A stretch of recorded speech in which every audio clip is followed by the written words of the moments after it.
Hindi, gagamitin kayo buto. Ano yan? Patutuyin ko na yan, buto ng palaya. Tsaka yung papaya, tsaka yung buto ng pipino. Patutuyin ko yan.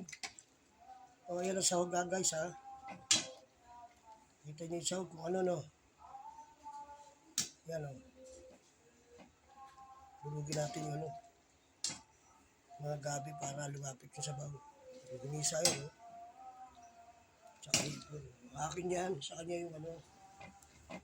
Kasi hindi siya gaganong kakain kung ano. Dahil mahalap. Dumating na galing sa ano. Pagbahan. Yung asawa ko. May daladalang pamaspas. Ang hato kay Judas. Judas dito sa baba sa mga angkinero ng lupa. O guys, lagay na natin to, no? Ito hindi siling ano, siling pang Ilocano to, pampakbit. Okay, kumpleto na yan, no? Okay, ayan, no? Diba?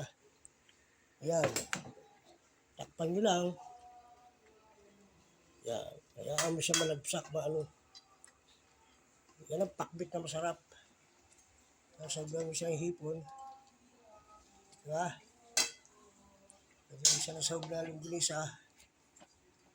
Ayan, no? Napakasarap niyan. Alam niyo ba kung ano ibig sabihin? Makakalimutan yung mga pangalan niyan pagkaya na natikman nyo. Tandaan nyo sinabi ko sa inyo. Talagang galing. Talagang pinagkadiin-diin ng putang. Okay guys. Yung cellphone ko, wag nyo ano-anohin. Ako, putang na, mahirapan na naman akong kumulkod ng ano yan eh. Ako naman yung may-ari nito, hindi naman nawala ng ano din yan eh. Login, logout din. Sinuruan na ako ng anak ko dyan. Paano gagawin? Eh, siyempre, pagka hindi, magbabago na naman ang Facebook ko.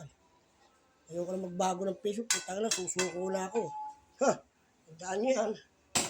Susuko na ako pagka ganyan. Okay. Sige.